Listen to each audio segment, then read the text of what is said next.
Gracias, Gustavo. Gracias porque de paso ya he aprendido por qué no tengo telómeros y mi relación emocional con las palmeras de chocolate. De verdad ha sido un placer empezar a analizar cuál es la relación del estrés con nuestros hábitos de vida y nuestro cuerpo, no solo como una causa-efecto, sino como una situación llena de variables sobre las que podemos impactar. Y de eso vamos a hablar en la siguiente mesa.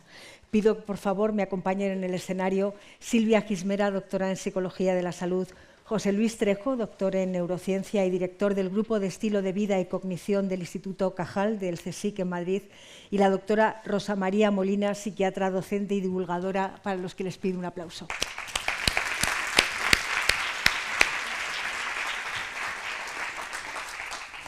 Como veis en la pantalla, vamos a hablar del paso del estrés vicioso al estrés virtuoso.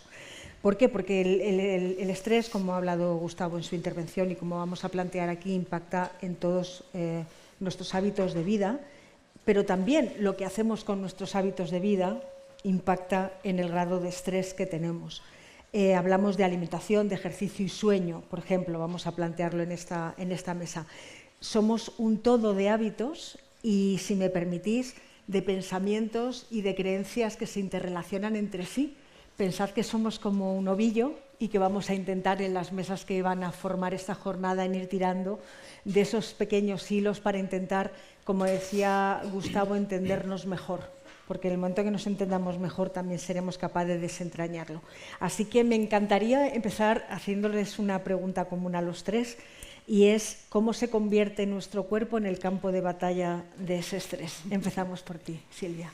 Pues a ver, si hablamos de estrés, de estilos de vida, tenemos que hablar de sueño, como una actividad que es fundamental para la vida.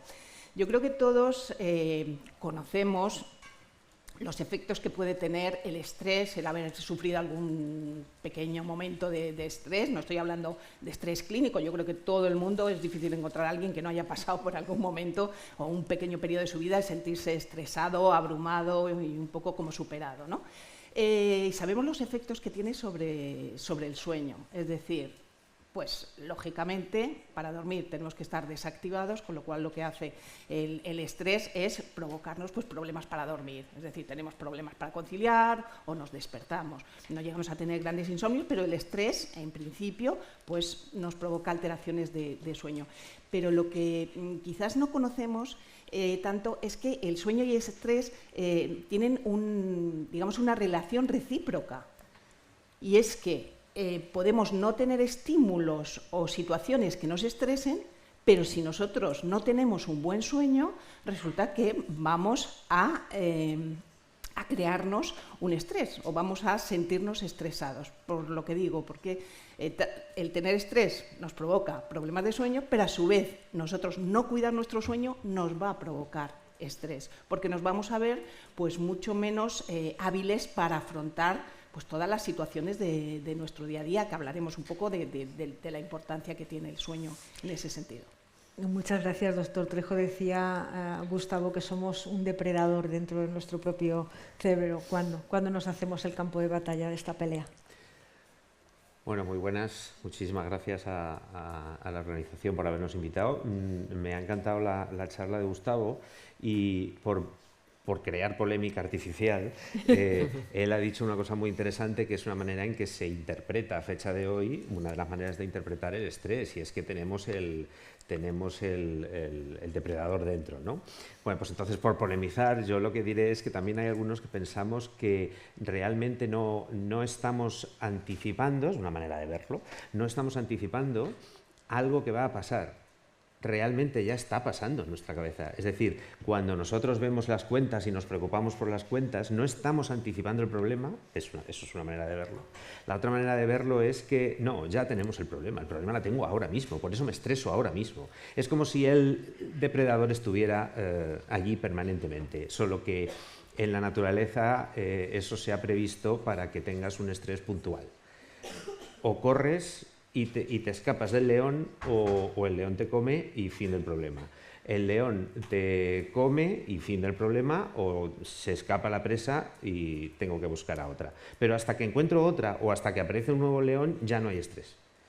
En cambio, el ser humano es el único ser vivo, el único animal que se preocupa y se ocupa de algo que no se percibe, ni se ve, ni se huele, ni se oye. El problema puede estar ahí siempre y no necesariamente es una interpretación. Como decía McEwen, hay problemas inventados, que nosotros no los inventamos, hay otros problemas reales. Entonces, la manera de abordar el estrés es pensando en la capacidad plástica del cerebro, la plasticidad. La neuroplasticidad nos hace que nuestro cerebro se pueda adaptar, como ha indicado Gustavo, a todo lo que nos pasa. Pero claro, todo tiene un límite. Entonces tú no te puedes adaptar a estar huyendo permanentemente del tigre. No puedes estar enfrentado a un problema y sobre todo a un único problema porque te enfocas demasiado en él con una rumiación patológica, etc. Entonces, la capacidad de cambio del cerebro es para bien o para mal. Si lo haces bien y llevas un estilo de vida bueno, tú generas una serie de cambios muy positivos en el cerebro y que además son exactamente el mismo tipo de cambios que produce el estrés, pero al revés. El estrés aumenta la muerte celular de determinadas poblaciones neuronales. El ejercicio, por poner un caso, las aumenta. La famosa neurogénesis, la formación de neuronas nuevas en el cerebro adulto. El árbol dendrítico, que es por donde entra la información de las neuronas, es mayor con ejercicio, menor con el estrés.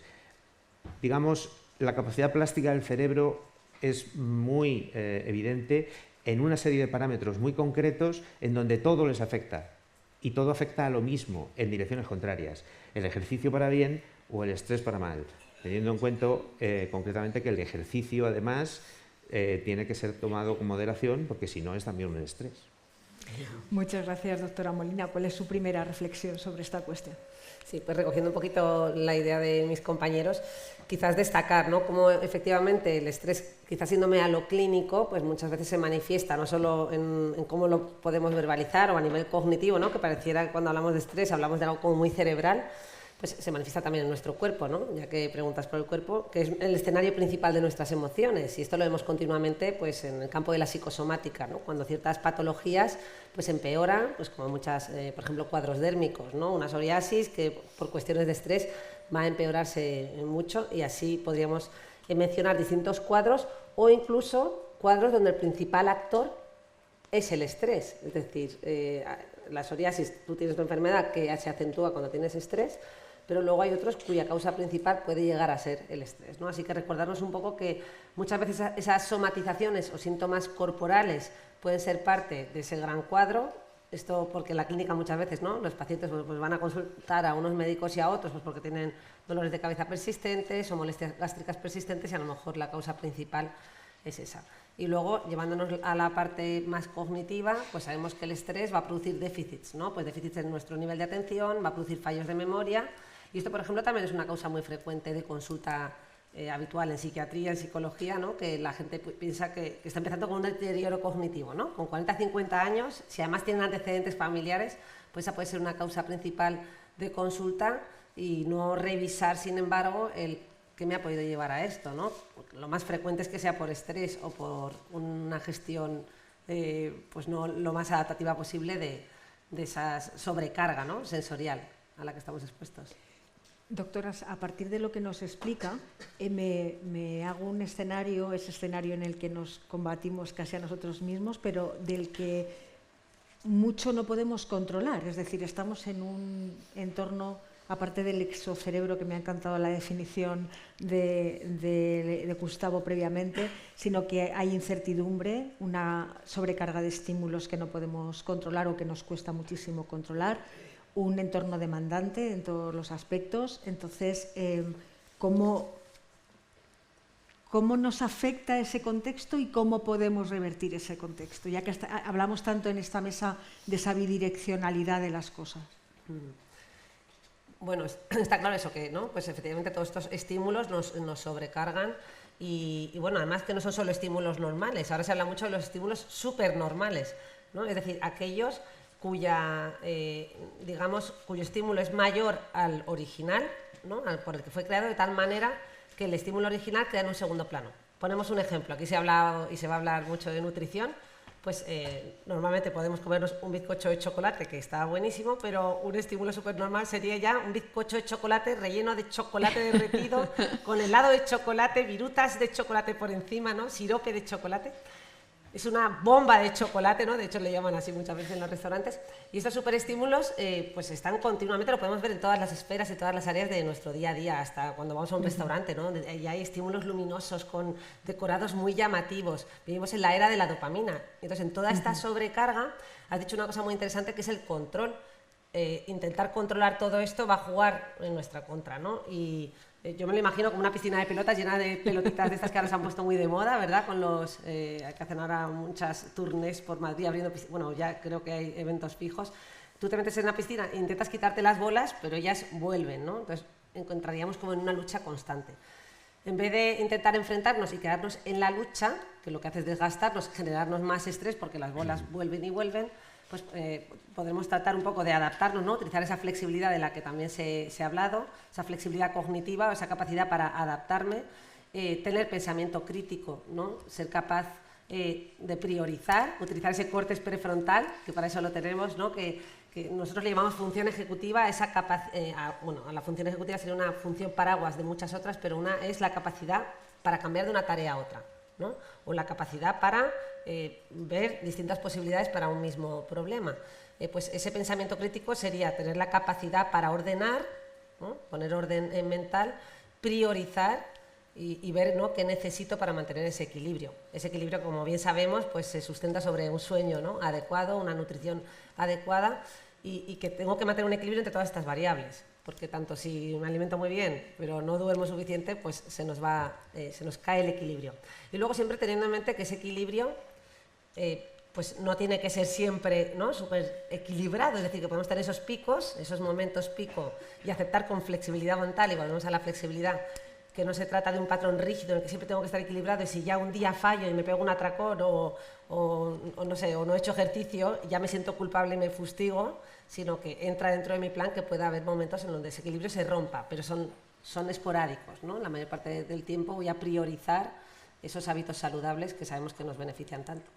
Doctora Gismera, ¿por qué afecta y nos impacta directamente el estrés en cómo dormimos? Quiero decir, creo que no inventamos la pólvora diciendo tengo un examen, hoy presento, mañana presento un trabajo y ya no pego ojo en la noche anterior.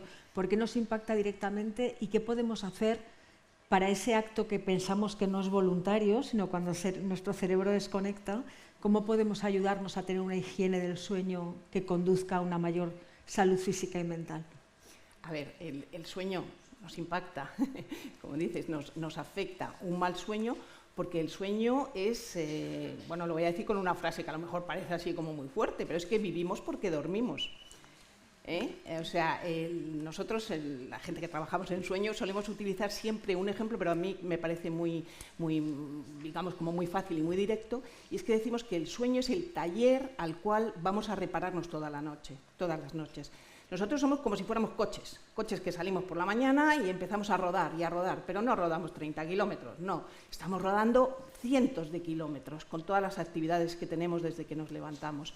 Entonces, de algún modo necesitamos, ¿qué hacemos si tenemos un coche rodando y no le paramos y llega un momento en el cual tenemos que revisarle el estado de las ruedas, el aceite y tal? Pues esto es lo que hacemos nosotros, pero lo hacemos diariamente.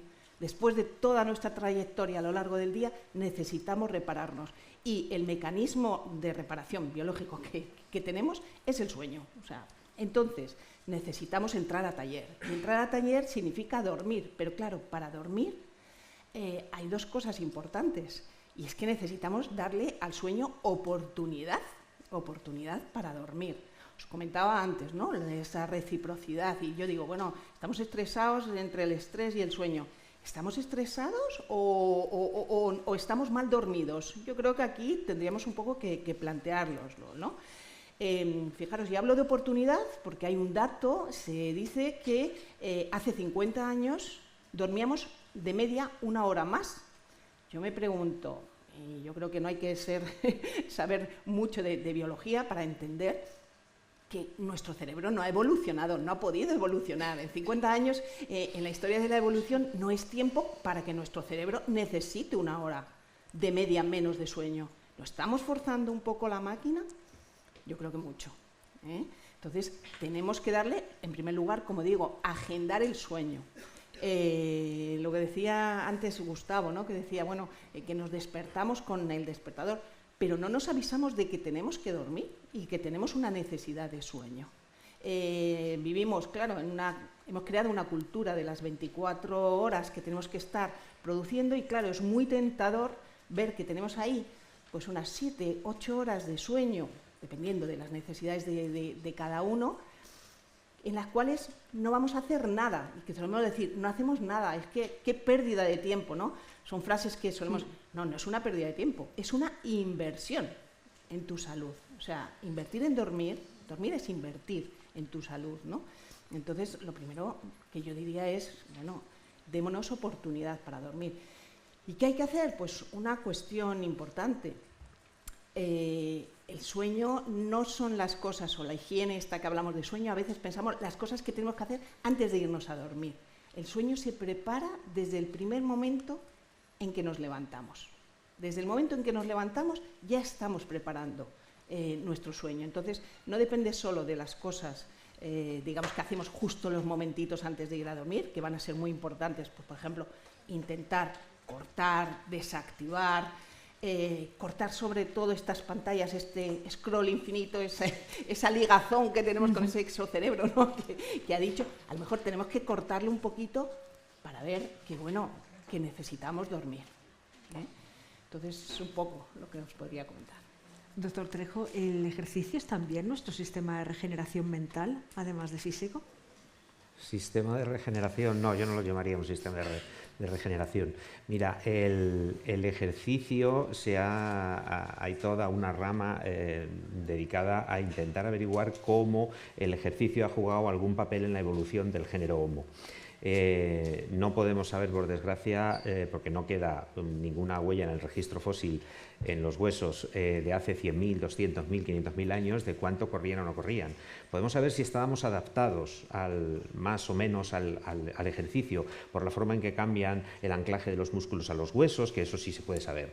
Pero de esa manera sabemos que a partir de hace 250.000 años empezamos a estar muy adaptados a correr. Pero eso sigue sin decirnos cuánto corríamos. De la misma manera que nosotros estamos muy adaptados y tenemos una epidemia de sedentarismo. Y si alguien mirara los huesos y diría, fíjate qué bien preparados están para hacer carreras de larga distancia a una velocidad moderada, sí, pero igual no las hacemos. Entonces, la única aproximación que me parece relevante traer aquí de eso es los estudios de antropología social que se hicieron a finales del siglo XX. A mediados hasta los años 70, sobre todo con bosquimanos en el Kilimanjaro. Digo hasta los años 70 porque luego los bosquimanos se convirtieron en los fontaneros de las ciudades o albañiles y desaparecieron como cultura que vivía, según el consenso de la disciplina, y vivían exactamente igual que hace 10.000 años. Entonces eso nos puede aproximar un poco a cómo vivía aquella gente, y eso es importante, una lección importante tanto para el ejercicio como para el estrés. Mira, estas personas, estos bosquimanos del Kilimanjaro, básicamente se alimentaban a base de la caza, no recolectaban, eran cazadores pero no recolectores, no utilizaban prácticamente armas y no guardaban comida. Con lo cual iban al supermercado cada vez que hacía falta. Y entonces esto es una lección interesante porque hacían una cosa que se llama caza de persistencia. El ser humano es incapaz de coger a un herbívoro a la carrera porque cualquier herbívoro corre más que tú.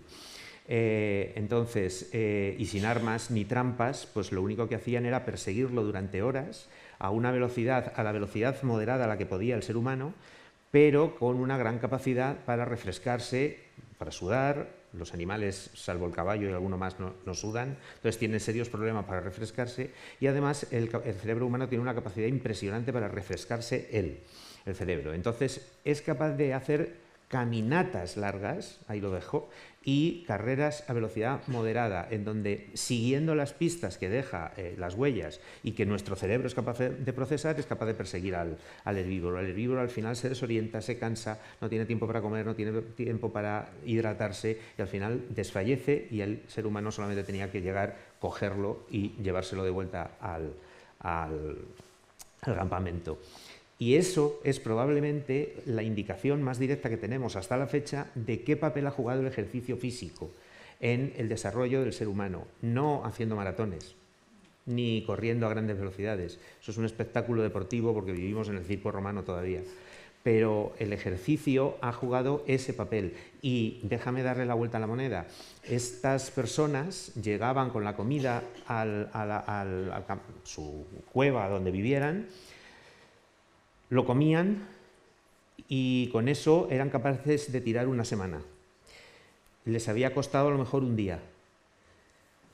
Trabajaban un día para toda una semana. Ese papel del estrés en la evolución del cerebro humano también es interesante. El cerebro humano no está pensado para esa cosa filosófica que nos ha metido la civilización en la cabeza de que hay que testar tus límites. No, mire usted, detrás del límite está el precipicio y los clínicos saben de qué hablamos.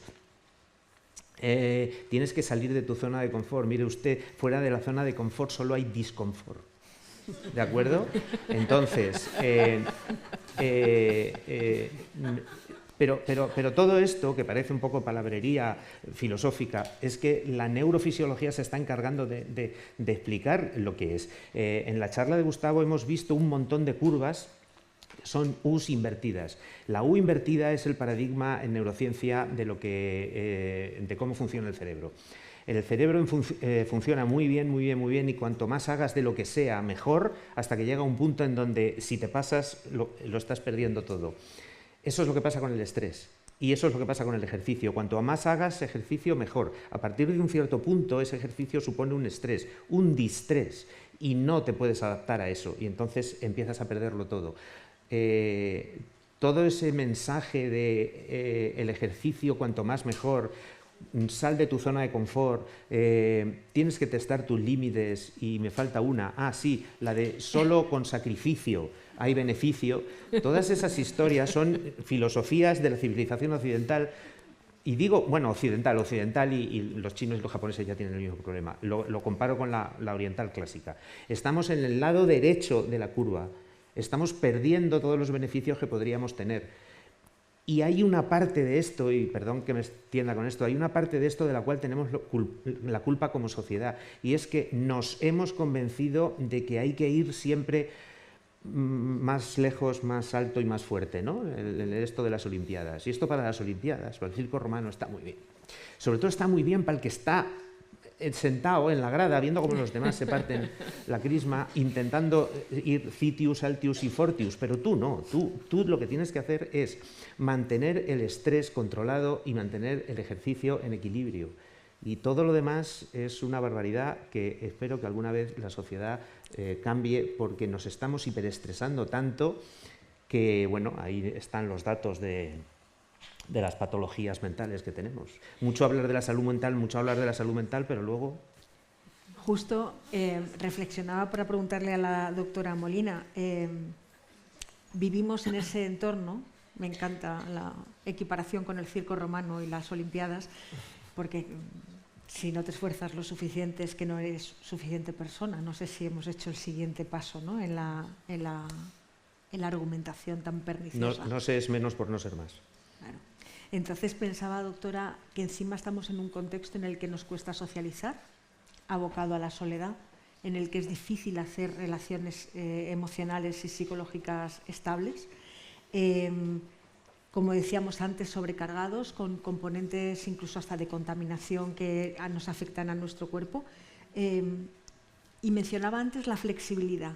¿Cómo podemos coger todo ese entorno y adaptarnos sin que nos vaya ese estrés mantenido convertido en ansiedad y que conduce a la depresión, sea nuestra herramienta para sobrevivir? Y he leído sobre el marcador somático. ¿Todo esto se relaciona? ¿Cómo nos lo explicarías? Bueno, a ver si soy capaz, porque esa es una pregunta con estímulo súper normal, vamos. 8-10 en una. Bueno, primero quería añadir un poquito a lo que han comentado mis compañeros, porque al final va todo de la mano, ¿no? Pues añadir a la parte del sueño que el impacto clínico lo vemos también en cosas, yo le llamo la regla de las IES, ¿no? El insomnio o la falta de sueño nos lleva a estar más irritables, más inestables emocionalmente, más impulsivos tomamos decisiones más impulsivas, ¿no? Pues hoy no me cuido y me como los alimentos que me producen más gratificación inmediata. Estamos más incapaces de tomar decisiones, ¿no? Es decir, tiene un impacto real en nuestro mundo emocional y cognitivo, más incapaces de concentrarnos, ¿no? Por ejemplo. Y lo mismo con el ejercicio físico, tiene un impacto real pues llevar una vida muy sedentaria, ¿no? Sabemos que el ejercicio al final, mucha gente lo hace con este fin físico y de obtener un físico escultural, pero yo creo que cada vez más está extendido el hacer el ejercicio físico por su impacto en la salud, pero casi siempre pensamos en la parte cardiovascular y nos olvidamos un poquito de esa parte cognitiva. El ejercicio físico es uno de los mejores tónicos cerebrales, es decir, mejora la atención, concentración, el rendimiento cognitivo, la velocidad de procesamiento, entre otros, y además es un fantástico regulador emocional, con lo cual lo tiene todo, ¿no? Porque a todos nos ha podido pasar, estás un día enfadado, te vas a correr, corres el enfado y ese enfado con tu pareja o con quien haya sido posiblemente disminuya mucho en intensidad. Dicho esto, claro, el problema está en que dormir bien, comer bien, hacer ejercicio físico, socializar. Nos damos estos mensajes y en realidad detrás de todos estos mensajes está el tengo que, los debería. Y tengo que controlar esto y tener un equilibrio. Entonces, cuando me lo planteo de esta manera, en el fondo lo que estoy haciendo es añadir más variables de estrés, porque es como quiero controlar y además tengo que hacer todo esto. Entonces, claro, pues volvemos un poquito a esta parte, ¿no? De la flexibilidad cognitiva que hablábamos antes. Cómo alcanzar este equilibrio sin que todo esto se convierta en algo que me lleva al desequilibrio constante, ¿no? Pues yo creo que organizando un poco mejor y obteniendo, ¿no?, el beneficio de ese priorizar, ¿no?, como decíamos, del córtex prefrontal, que yo le llamo la maricondo cerebral. El córtex prefrontal es el que pone orden en nuestro cerebro, ¿no? Es el que se apaga durante el sueño y hace que nuestros pensamientos y nuestras ideas estén caóticas mientras soñamos, de ahí que tengamos esas ensoñaciones con mezclas tan raras, y cuando estamos despiertos el córtex prefrontal pone orden. Pues yo digo, bueno, pues utilizar ese córtex prefrontal para poner orden en nuestro día a día, pero no desde la rigidez, no desde si esto no lo cumplo pues me siento mal, sino con la flexibilidad, como haríamos un plan de estudio, ¿no? Pues que incluya descansos, que incluya fallos y que aún así sigo avanzando. Entonces yo creo que esto cada uno lo incorpora a su manera, a su ritmo y a su individualidad, porque al final todos somos diferentes, y buscar ese equilibrio, ¿no?, saludable. Yo creo que todos lo podemos encontrar y no hay pautas fijas para todo el mundo, porque todos, pues cada uno somos un mundo. Pero, doctora Gismera, ¿por qué nos cuesta tanto hacer y asumir hábitos de vida que son buenos? Es decir, para mí es la pregunta del siglo. Yo no sé, como decía Gustavo, yo no tengo respuestas, pero tengo muchísimas preguntas. Si nosotros somos intelectualmente conscientes de que mejor no te tires a las palmeras de chocolate 28 al día, porque solo es bueno cuando te tomas en su justa medida lo que te apetece, ¿por qué nos cuesta tanto asumir un hábito de vida correcto? Pues yo creo que hay varias cosas, ¿no? Y alguna la ha comentado Rosa. En primer lugar, bueno, yo creo que cuando informamos de hábitos saludables, hacemos como mucho hincapié en las cosas negativas, en las grasas, en tal cual. Hablemos de la alimentación saludable desde el punto de vista de las cosas positivas que te reporta. Yo creo que eso es más importante, ¿no? Y es mucho más fácil y llega más. Pero aparte, es decir, instaurar hábitos, pues como dices, es que ahora me están diciendo aquí comer, ejercicio y tal, pues me crea estrés, lo estaba diciendo Rosa, que me estoy estresando para intentar no desestresarme. Entonces, ¿por qué no vamos a pequeñas metas? Los hábitos a veces, y acabamos de, estamos a principios de febrero, los propósitos de Año Nuevo, el gimnasio, voy a alimentarme mejor, voy a dormir mejor. A ver, nos los planteamos como cosas muy grandes. Entonces, una forma de establecer nuevos hábitos o modificarlos es dividiéndolos, hacer pequeños cambios, es decir, y valorarlos. Porque tiramos mucho como de motivación. Y la motivación es unas ganas que no sabemos muy bien de dónde están y que un día cogen y se van, porque a veces no cumplimos, porque llegamos a unas metas demasiado exigentes.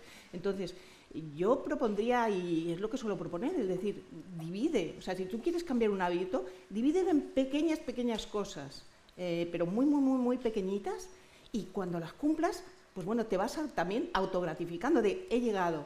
Claro, si yo me propongo, os comentaba antes, bueno, pues la gente, oye, pues es verdad, no estoy durmiendo mucho, yo normalmente en fin de semana duermo 7 horas y sin embargo durante la semana estoy durmiendo 6. Pues resulta que llevas 1 hora privada de sueño. Y dices, bueno, a partir de mañana voy a intentar esa hora. A ver, me parece muy loable, pero me parece muy inalcanzable. Yo no lo diría así. Yo a alguien que me viene así le diría, no, ya sabes que te falta 1 hora de sueño, ¿quieres volver a recuperarla?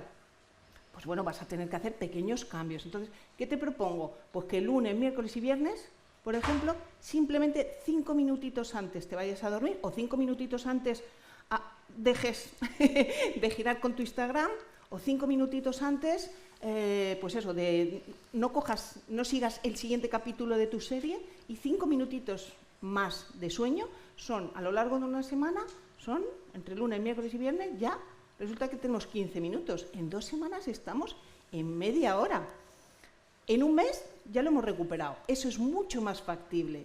O sea, nos cuesta muchísimo menos que lo contrario, de marcarnos. Dices, ¿por qué no llegamos? Porque nos marcamos, quiero perder no sé cuánto peso, quiero dormir más, quiero hacer, pues eso, llegar a correr una maratón en 2 meses. Pues es que eso no es así. Vayamos poquito a poco. Si vamos poquito a poco y además nos reforzamos de que lo he conseguido, es decir, pues nos recompensamos, yo creo que es mucho más fácil todo el cambio. Doctor Trejo, le escuchaba antes hablar sobre los bosquimanos y esa persistencia, ¿no? en la tarea, en el estrés dedicado a un esfuerzo. ¿Estamos en esta bidireccionalidad porque nuestro organismo, nuestro cerebro no evoluciona a la misma velocidad que la sociedad en la que vivimos? Nuestro cerebro no evoluciona en absoluto, punto. Para que nuestro cerebro evolucione tiene que pasar 100.000 años. Ya está. Es decir, tenemos que hacer 15.000 millones de tareas con el cerebro que tenían los neandertales. Bueno, los neandertales precisamente no, pero bueno, bueno, de alguna manera sí, porque al final nos acabamos cruzando, como se acaba de demostrar hace unos años. Lo que evoluciona es algo para lo que sí que está preparado nuestro cerebro, magníficamente, probablemente el más preparado de toda la naturaleza, y es para crear cultura. Y la cultura puede cambiar. Por supuesto que puede cambiar, y muy deprisa. Y como es un producto humano, por supuesto que el cerebro está preparado, más que preparado, para responder a esos cambios culturales. El asunto es que el cerebro lo que le gusta es, el cerebro humano sobre todo, lo que necesita para funcionar bien es que los cambios que hay alrededor, y que muchos los hemos generado nosotros, como la sociedad y la civilización que estábamos diciendo antes, nos produzca un estado de bienestar. Si el producto no es bueno y no nos produce una sensación de bienestar, es cuestión de tiempo que acabemos cambiándola. Por mucho que nos intentemos autoconvencer de que esta es la mejor civilización y la mejor sociedad que tenemos, que nunca lo es, porque eso sí que está evolucionando. La cultura es lo que está evolucionando, el cerebro no. Entonces, si nosotros, por ejemplo, por poner un ejemplo, queremos enterarnos de 15.000 noticias por segundo, el cerebro no da de sí. Punto. O sea, por mucho que lo hagamos no va a funcionar. Es decir, lo que va a producir es una situación de estrés. Y de hecho el estrés es la causa de que no tengamos buenos hábitos y los tengamos malos. Porque no nos engañemos, el cerebro es una máquina de crear hábitos, buenos o malos. Entonces los crea malos porque tenemos estrés. Porque hay mucha gente que dice, esto no hay quien lo aguante, ¿cómo no me voy a ir ahora a correr, que dicen que es muy bueno? Y entonces, encima de que tengo estrés durante todo el día, me tengo que ir a las 9 de la noche o a las 11 de la noche a correr, y además no me voy a correr porque sea bueno, es porque tengo que batir mi propia marca, porque tengo que testar mis límites, porque es que yo me hago los 10 kilómetros en 50 y no sé cuántos minutos y lo tengo que hacer en 45, no sé por qué. En fin, y entonces yo creo que el problema es que tenemos que reformular el modo en que vivimos y tenemos que reformular la manera en que el estilo de vida que llevamos. El estilo de vida que llevamos tiene que conducir a el bienestar físico y mental. Y si no, es que nos hemos equivocado y lo hemos diseñado mal transitoriamente y hay que volver atrás y cambiarlo. Nos estamos quedando sin tiempo, ya abocados a esa pausa café en la que podamos divagar y sobre todo conocernos e intercambiar ideas, pero quiero pediros una reflexión final a los tres y es en ese cambio de paradigma que propone y que me uno y no sé cómo hacer. Estamos hablando a profesionales de la salud que en nada ya estarán interactuando con pacientes y tendrán que autocuidarse para poder cuidar a los demás. Esa nueva cultura que propone el doctor Trejo, ¿sobre qué la fundamentamos, doctora? La nueva cultura de poder adaptarnos, ¿no? Con ese equilibrio. Es que ya no hay tigre al que mirar y saber si se ha ido, ¿no? Entonces me refiero a esa cultura de cómo defendernos de eso intangible que nos marca en el día a día. Sí. Yo voy a rescatar aquí a Zygmunt Bauman, que habló de la sociedad líquida, bueno, amores líquidos y un montón, ¿no?, de conceptos en torno a lo líquido, que en realidad es un poco lo que describe también nuestra era, ¿no? Este continuo cambio en el que vivimos, que por un lado lo que nos lleva es a fomentar esa flexibilidad cognitiva de la que hablábamos, esa capacidad adaptativa que ya está en los currículum, te lo piden, ¿no? En los puestos laborales te dicen, es la capacidad del futuro, ya no es saber muy bien la técnica, es ser flexible y ser capaz de adaptarte.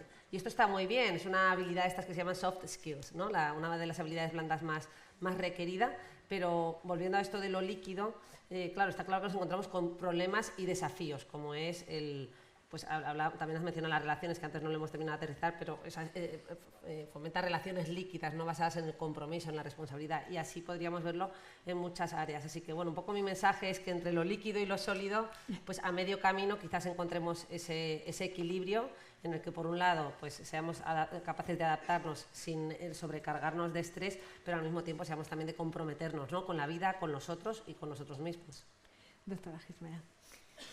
Pues yo, mira, aprovecharía que el próximo mes celebramos el Día Mundial del Sueño para decir, lo tenemos con un lema que a mí me parece muy bonito, y es prioriza tu sueño para cuidar tu salud, ¿no?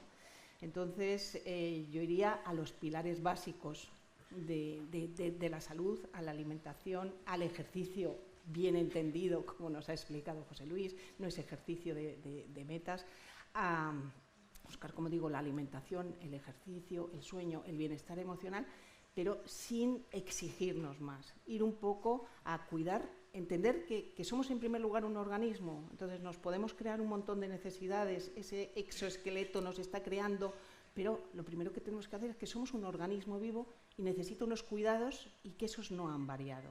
Entonces, cuidémoslos, empecemos por ahí, sin gran exigencia, para poder avanzar. Pues yo, como siempre que se dice que se resuma la experiencia profesional de años en una frase, pues no se puede. Pero aún así, pues para no callarme, pues diré que como mensaje yo diría en lo que se puede resumir básicamente el trabajo de 25 años de mi laboratorio, y es que el sedentarismo es malo. Voy a trazar con las manos la famosa U invertida. El sedentarismo es malo, el ejercicio moderado es muy bueno y saca lo mejor de ti por cuestiones epigenéticas. Y si te pasas, vuelves a perder, o sea, ya no tienes esos beneficios, e incluso hay gente que dice que no es una U invertida, sino que es una J invertida. Es decir, que si haces demasiado ejercicio, incluso estás peor que el sedentario. Eso es mal consejo para los vagos, pero lo que hay que hacer es ponerse en el mejor punto. Y la segunda cosa que quiero decir es que esto va de estrés, ¿no?, esta charla de hoy y esta mesa, y yo lo que quiero decir es que como profesionales hay que conocer exactamente qué es lo que le hace el cerebro al estrés, qué es lo que le hace al cerebro el ejercicio, y poder combatirlo, porque de alguna manera pues podemos compensar unas cosas con otras. Pero me da a mí la sensación, y no me quiero ir de aquí sin decirlo, que existe una tendencia a curarlo todo y a paliarlo todo sin atender a la causa. Lo que más y más efectivamente y más directamente elimina los problemas del estrés es no tener estrés. Y el problema es que la mitad o más del estrés que tenemos es un estrés inventado. Es un estrés inventado porque nos estamos metiendo en lo de los límites, la zona de confort y las tonterías estas. Y entonces tenemos que hacer muchas cosas. Y el mensaje que se está trasladando a la sociedad y la narrativa es absolutamente perniciosa. Tienes que ser un magnífico atleta, y tienes que ser padre perfecto o madre perfecta, y además tienes que hacer, en fin, tienes que saber cocinar y tienes que no sé qué. No se trata de cocinar, no, se trata de ir a ganar MasterChef. No es aprender a cocinar porque te da placer. Ese es el mensaje. la mitad de nuestros problemas se acabarían si tuviéramos una sociedad más tranquilita, ¿eh? Y con menos estrés. Y a partir de ahí ya luego el que quiera el estrés, que se haga gente de bolsa. O sea, quiero decir, el mensaje es, ¿cómo puedo paliar el estrés a través del ejercicio? Error, pregunta errónea. Lo que tienes que hacer es no tener estrés. A partir de ahí, pues sí, la persona entra por la consulta con estrés. ¿Y qué le dices? ¿No tengas estrés? Pues igual no lo puede evitar, porque es un estrés familiar, laboral, social, no sé qué. Vale, y entonces podemos ahí empezar a poner pañitos calientes. Bueno, pues hace ejercicio moderado, come bien, sueña esto. Muchas veces no se hace ese ejercicio porque tienes estrés, no comes bien porque no tienes estrés, no duermes bien porque tienes estrés. La solución no es, no, es que tienes que comer bien, soñar bien, dormir bien y hacer ejercicio bien. ¿Ya cómo? Quítame el estrés primero. En fin. No. Pero recojo el guante. Vamos a utilizar entre todos esta jornada para fortalecer el músculo de la flexibilidad y el pensamiento crítico y de paso recuperar un concepto que ha dicho Gustavo sobre la ética y el compromiso, que creo que pueden hacer una fórmula fantástica para, no sé si no tener estrés o al menos tener una actitud más proactiva para defendernos del estrés. Muchas gracias y nos vemos a las 12:10, ¿eh? No me faltéis dentro de un rato.